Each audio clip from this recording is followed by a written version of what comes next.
Silicon Andhra, TV9 సంయుక్తంగా సమర్పిస్తున్న తెలుగాట ప్రేక్షకులకి నమస్కారం. మనము తెలుగునాట మాతృభాష తెలుగుని నిర్లక్ష్యం చేస్తున్నాము అని చెప్పి కొందరు విమర్శకుల నుంచి వింటూ ఉంటాము. ఆ మాట ఎలా ఉన్నా ఒకసారి మారిషస్ మారీచ ద్వీపం వెళ్ళటం జరిగింది. అక్కడ అనేక ప్రాంతాల నుంచి అక్కడ చెరుకు పొలాలలో పనిచేయడానికి రైతు కూలీలుగా వెళ్ళినటువంటి వారు అనేక మంది ఉన్నారు. వారు తరతరాలుగా అక్కడ స్థిరపడిపోయి ఉన్నారు.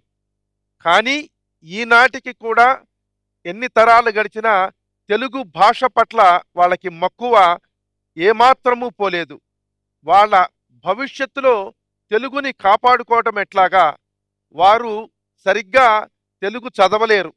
కానీ కొంతమంది తెలుగు మాట్లాడే ఉన్నారు.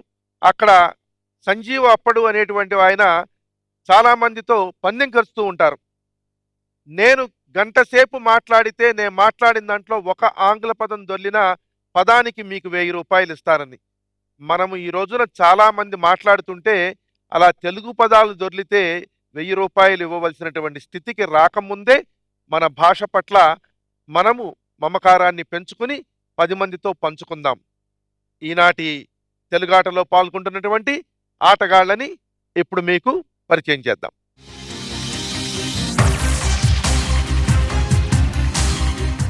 తెలుగాట ఇది ఒక తిరగాటం ఆడటానికి వచ్చిన మీకు స్వాగతం.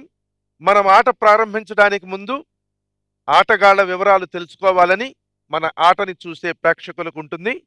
మస్తాన్ గారు, మీ పరిచయం. నా పేరు అల్లూరి మస్తాన్. నేను కడప జిల్లా సిద్ధవటం మండలం మూలపల్లి గ్రామం నుంచి వచ్చాను. నేను ప్రస్తుతం హైదరాబాద్ కేంద్రీయ విశ్వవిద్యాలయంలో పరిశోధక విద్యార్థిగా కొనసాగుతున్నాను. జ్యోతి గారు. నా పేరు జ్యోతి. నేను నల్గొండ జిల్లా నుంచి వచ్చాను. కోటి మహిళా విశ్వవిద్యాలయంలో MA ద్వితీయ సంవత్సరం చదువుతున్నాను. గోవిందరావు గారు. నా పేరు శ్రీలంకి గోవిందరావు.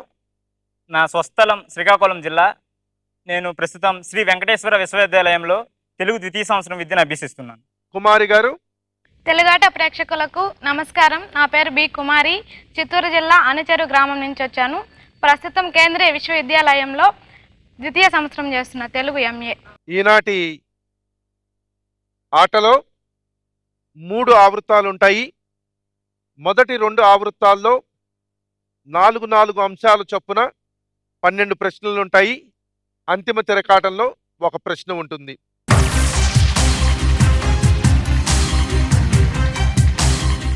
మొదటి ఆవృతం తిరకాటంలో ఈనాటి అంశాలు ఏమిటో చూద్దాం.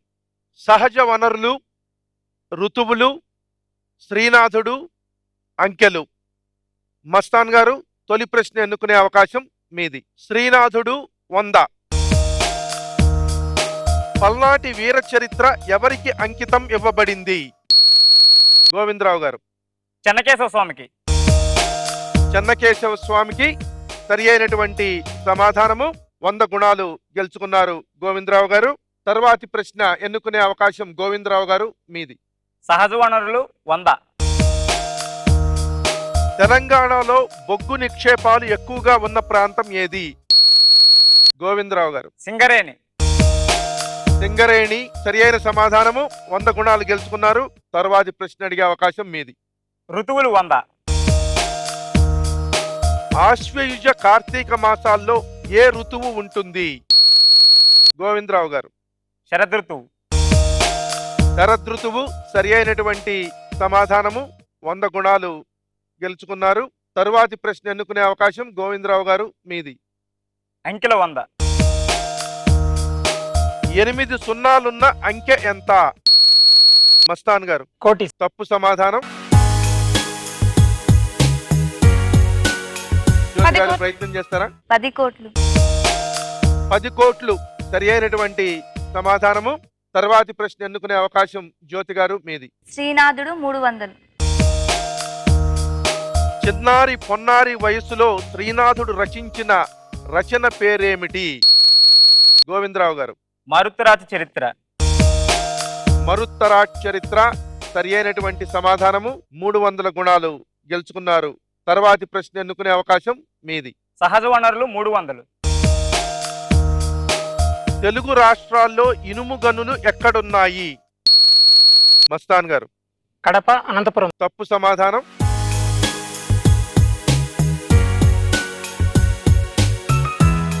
గవర్నర్ ప్రయత్నం చేస్తారా? సరి అయినటువంటి సమాధానము ఓబులాపురం, అనంతపురం జిల్లా. తర్వాతి ప్రశ్న ఎన్నుకునే అవకాశం కుమారి గారు మీది. శ్రీనాథుడు 500. శ్రీనాథుడు బ్రాహ్మీ దత్త వరప్రసాదుడు. బ్రాహ్మీ అనగా ఎవరు?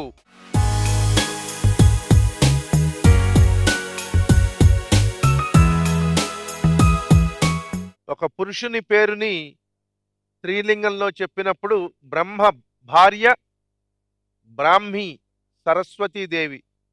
ఆయన కవి బ్రాహ్మీ దత్త వరప్రసాదుడు అంటే సరస్వతీ పుత్రుడు అని ఎలాగంటారో సరస్వతీదేవి 500 గుణాలు ఆవిరైపోయినాయి. తర్వాతి ప్రశ్న ఎన్నుకునే అవకాశం మస్తాన్ గారు మీది. ఋతువులు 500. శ్రీకృష్ణుడు ఋతువులలో తనని ఏ ఋతువుగా అభివర్ణించుకున్నాడు? జ్యోతి గారు. వసంత ఋతువు. వసంత ఋతువు సరి అయినటువంటి సమాధానము. 500 గుణాలు గెలుచుకున్నారు జ్యోతి గారు. తర్వాతి ప్రశ్న ఎన్నుకునే అవకాశం జ్యోతి గారు మీది. అంకెలు 300. ఈ తెలుగు సంఖ్య ఎంత?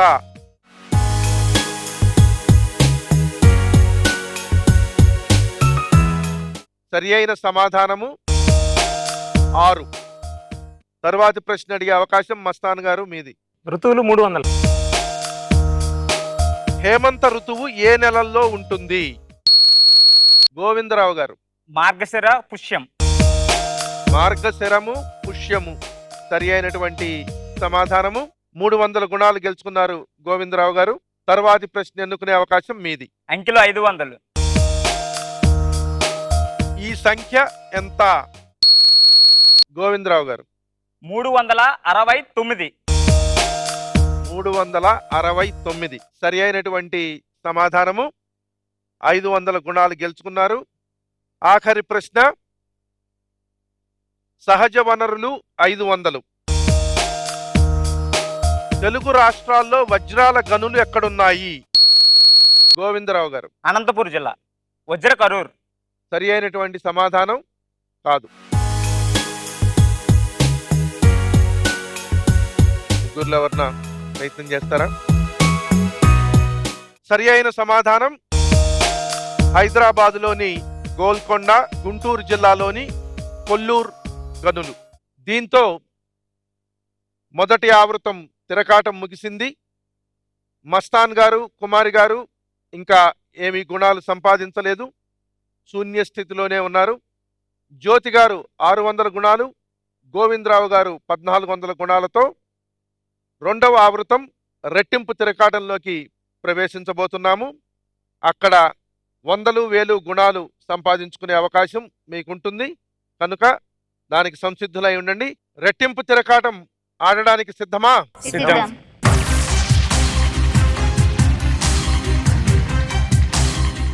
ఈనాటి రెట్టింపు తిరకాటంలోని అంశాలేమిటో ఇప్పుడు చూద్దాము.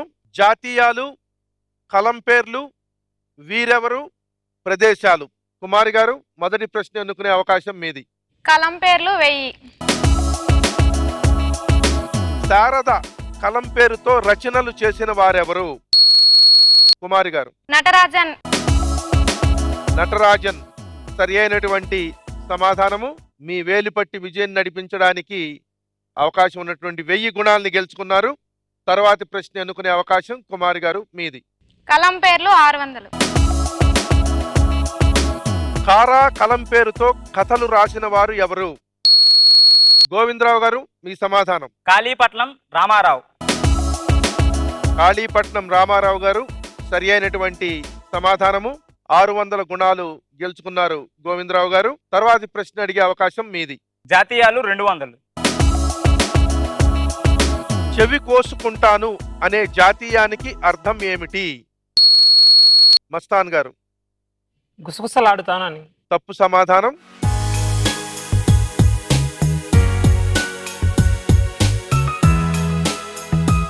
సరి అయినటువంటి సమాధానము ఆ సంగీతం అంటే చెవి కోసుకుంటాను అంటే వినడానికి చాలా ఇష్టపడే వాటిని చెవి కోసుకుంటాను అనేటువంటిది జాతీయం. తర్వాతి ప్రశ్న అడిగే అవకాశం మస్తాన్ గారు మీది. కలం పేర్లు 200. పేరా కలం పేరుతో ప్రసిద్ధి పొందిన వారెవరు? గోవిందరావు గారు. బేతవోలు రామబ్రహ్మం. బేతవోలు రామబ్రహ్మం గారు సరి అయినటువంటి సమాధానము. 200 గుణాలు గెలుచుకున్నారు గోవిందరావు గారు. తర్వాతి ప్రశ్న అడిగే అవకాశం మీది. ప్రదేశాలు 200. జొన్నవాడ కామాక్షి ఆలయం ఏ జిల్లాలో ఉంది? మస్తాన్ గారు. పశ్చిమ గోదావరి జిల్లా. తప్పు సమాధానం.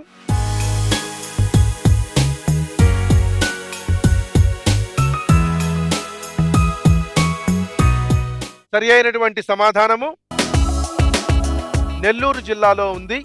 తర్వాతి ప్రశ్న అడిగే అవకాశం మస్తాన్ గారు మీది. వీరెవరు? 200. ఈ చిత్రంలోని ప్రముఖ మహిళ ఎవరు? గోవిందరావు గారు. దుర్గాబాయి దేశ్ముఖ్. దుర్గాబాయ్ దేశ్ముఖ్ సరి అయినటువంటి సమాధానము. 200 గుణాలు గెలుచుకున్నారు గోవిందరావు గారు. తర్వాతి ప్రశ్న అడిగే అవకాశం మీది. జాతీయాలు 600. చంద్రునికో నూలుపోగుల అనే జాతీయాన్ని ఏ అర్థంలో వాడతారు?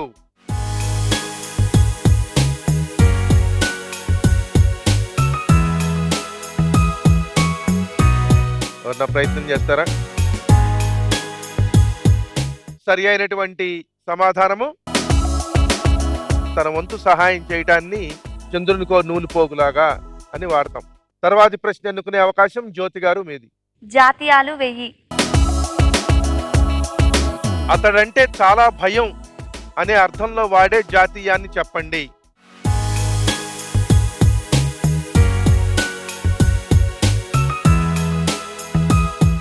సమయం అయిపోయింది.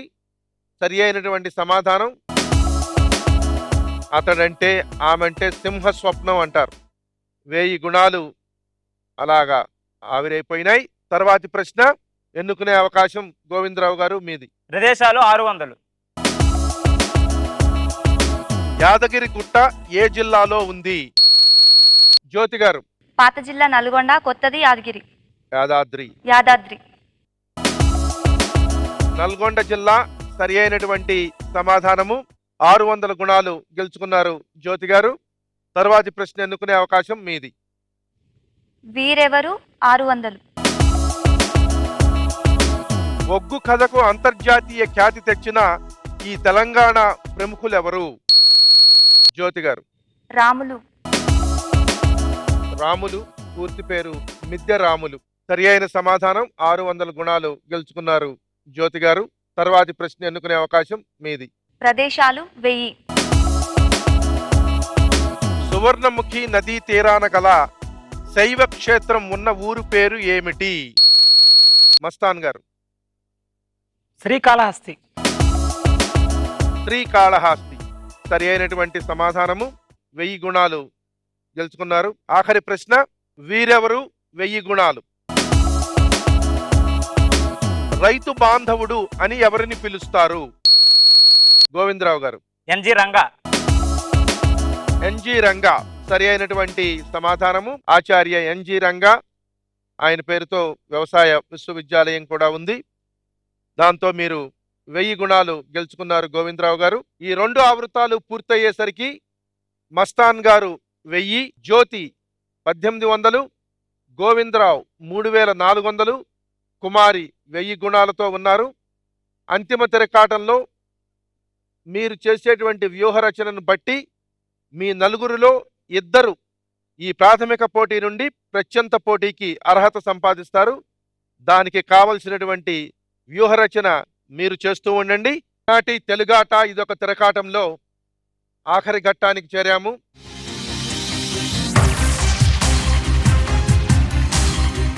ఈ అంతిమ తిరకాటంలో ఒక అంశం ఉంటుంది. ముందుగా ఆ అంశం ఏమిటో మీకు చెప్పబడుతుంది. ఆ అంశం మీద మీకున్నటువంటి అవగాహనతో మీరు ఎన్ని గుణాలు సంపాదించుకున్నారో అంత మొత్తం వరకు పందెం కట్టచ్చు.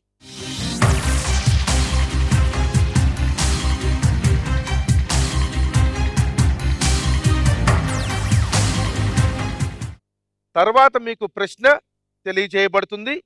ఆ ప్రశ్నకి ఒక అర నిమిషం సమయంలో మీరు సమాధానం రాయవలసి ఉంటుంది. మీ సమాధానం సరి అయినదైతే మీరు పందెం కట్టిన మొత్తము మీరు ఇప్పుడు సంపాదించుకున్న దానికి అదనంగా జమ చేయబడుతుంది. తప్పు అయితే అంతమేర తీసివేయబడుతుంది. కనుక ఈనాటి ఈ అంతిమ తిరకాటంలో అంశమేమిటో ఇప్పుడు చూద్దాం.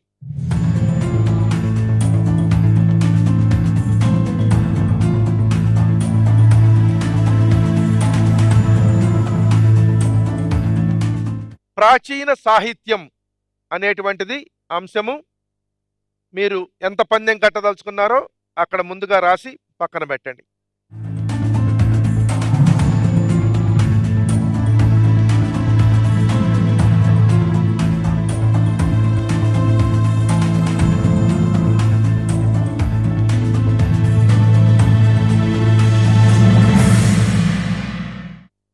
ఈ ప్రాచీన సాహిత్యంపై ఈనాటి ప్రశ్న ఏమిటో ఇప్పుడు చూద్దాం. నిర్వచనోత్తర రామాయణం రచించిన కవి ఎవరు? అర నిమిషం సమయం మీకు.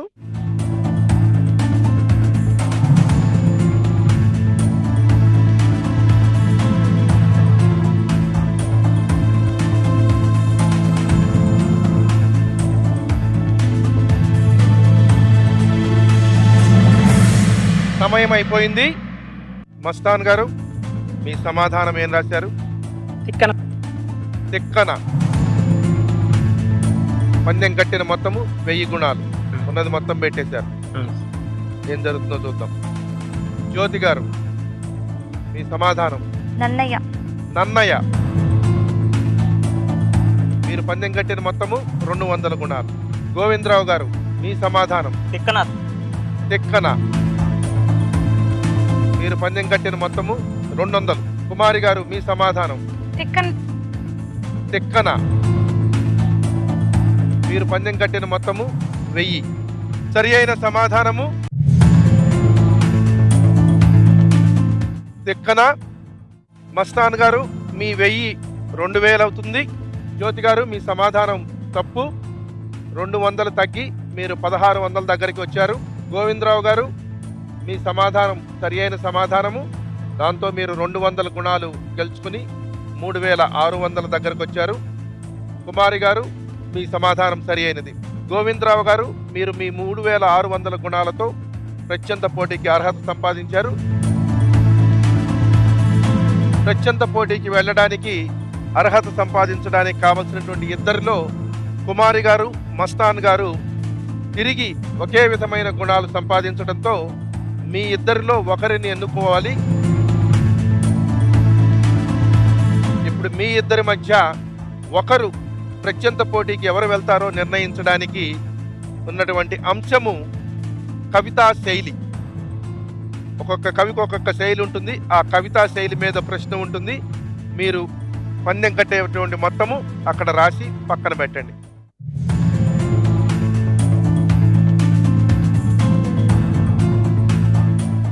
ఈనాటి ప్రశ్న ఏమిటో ఇప్పుడు చూద్దాం. పద గుంఫనము ఎవరి కవితా శైలి? అర నిమిషం సమయం మీకు.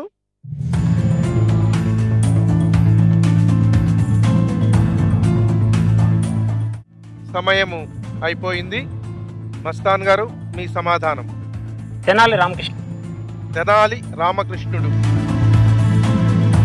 మీరు కట్టిన పందెం మొత్తము 200. కుమారి గారు మీ సమాధానం? పాండురంగడు. పాండురంగడు.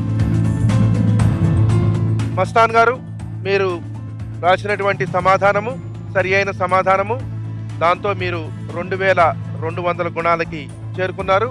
కుమారి గారు మీ ప్రయత్నం బాగుంది, కానీ మీరు మొత్తం 2000 పందెం కట్టారా? దాంతో మీరు శూన్య స్థితికి చేరుకున్నారు. ఈరోజు ఈ ఆటలో ఉత్కంఠభరితంగా ఆడారు.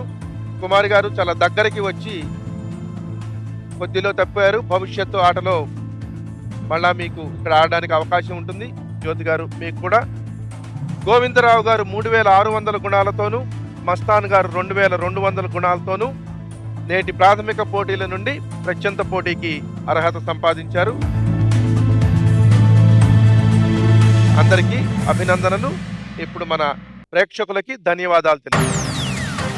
వేల సంవత్సరాల వైభవ ప్రాభవాలు ఉన్నటువంటి తెలుగు భాష మనది. ఈ తెలుగాటలో కొన్ని అంశాలని నామమాత్రంగా స్పృశించడం జరుగుతోంది. మన భాష, మన తెలుగుదనము ఆకాశమంతా, మనము స్పృశిస్తున్నది అణువంతా. అయినప్పటికీ వారం వారం ఏవో కొన్ని అంశాలని స్పృశిస్తూ మీకు తెలియని విషయాలని, తెలిసిన విషయాలని మరొక రూపంలో మీకు తెలియచెప్పేటువంటి ప్రయత్నమే ఈ తెలుగాట. దానిని ఆదరిస్తున్నందుకు మీ అందరికీ హృదయపూర్వక ధన్యవాదాలు. జై తెలుగు. జై తెలుగు.